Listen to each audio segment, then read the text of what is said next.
So right now they're saying that the time for AI psychosis is upon us and it's happening to a lot of people. Um, I know specifically in America, I don't know if this is across the world. And then just for reference, psychosis is a mental health issue or condition that people have that's saying they lost touch with reality. So hallucinations or delusions would be counted as psychosis. So let's watch this video and see what is really happening right now, and if it's just the media putting a spin on things, or is this a real problem? A rise in, quote, AI psychosis has mental health professionals concerned. So, what is that exactly? AI psychosis was just a phenomenon that does not have a real name for it yet, but we're using it because people are seeing it, where AI either augments or accelerates the process of going from.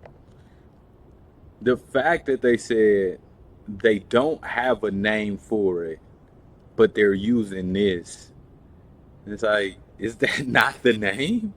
Are you gonna come up with something else at this point? I don't know.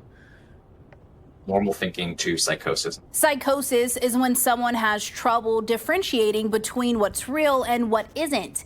AI psychosis refers to when AI either amplifies, validates, or helps create psychosis in a person.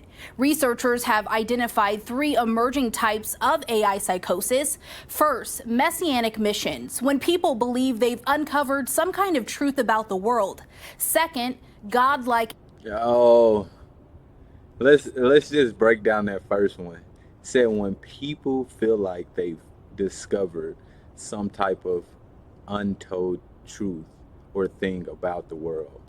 And I mean, maybe that's true, right? Because maybe it was never told to them. So, right, they did just discover an untold thing about the world or Earth or life that they live that they never knew before.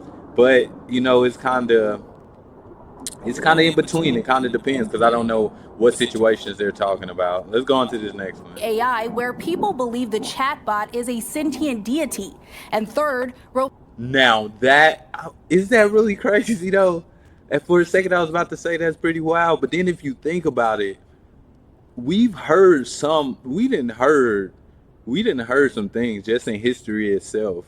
The different things that people worship or seen as deities or gods over times, and the things that they did when they did believe in that. So, once again, is this a problem or something that we've seen already and it's just happening in our time and now they're making it, putting a spin on it to make it a super bad thing? Who knows?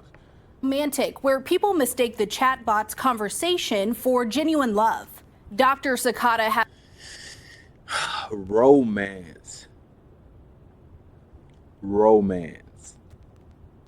Taking the AI conversation as romance or being romantic.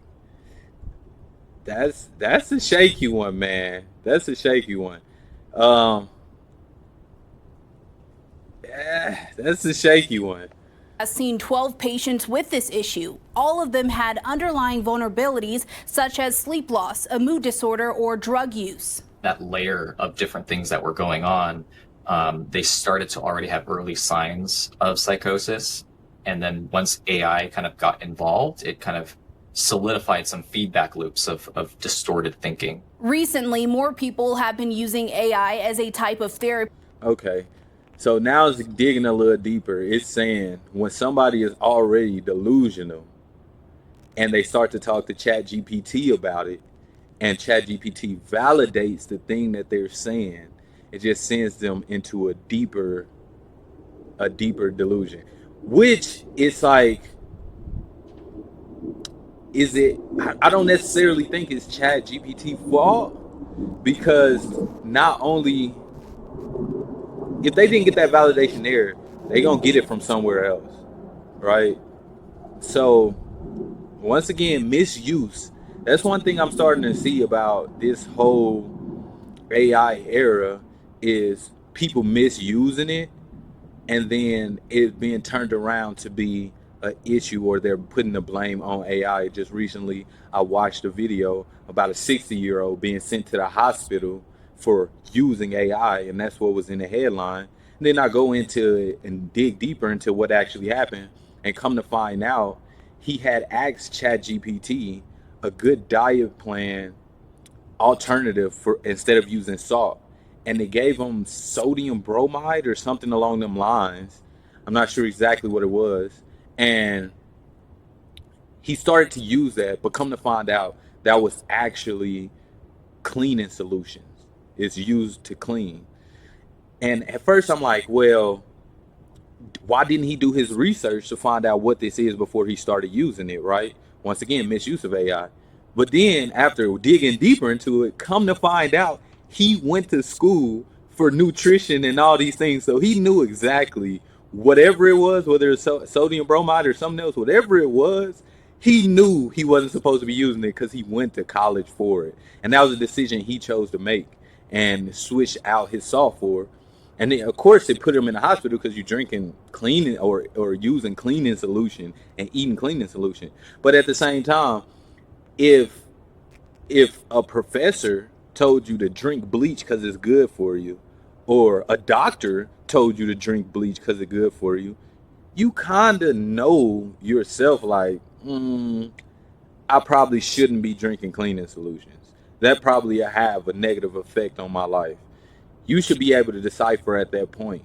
But the real question is it gonna get to a point to where it's a age limit on who can and cannot use chat gpt and AI and these type of things? Because if you're an adult at that point, all decisions you make, you will face full consequences for it. It's on you to make that decision and go forth with it. So if ChatGPT tell you to drink bleach and you decide to drink bleach, that's still a decision that you decide to go forward with, and I don't think it necessarily falls on ChatGPT.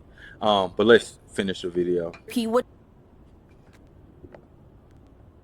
Cicada and others say can be dangerous. Studies show chatbots can actually enable dangerous behavior. Therapist validates you, but they also know what is healthy and what your goals are. So they will try and push back on you sometimes and tell you hard truths so that in the end you can get to where you want to be. So what can you do if you think someone might be experiencing these issues? In mental health, relationships are like your immune system. I would recommend, like, if there's a safety issue, like there's a potential risk of harm to the person, yourself, or to other people, just call 911. You'll never regret saving someone's life, or 988 for the suicide hotline.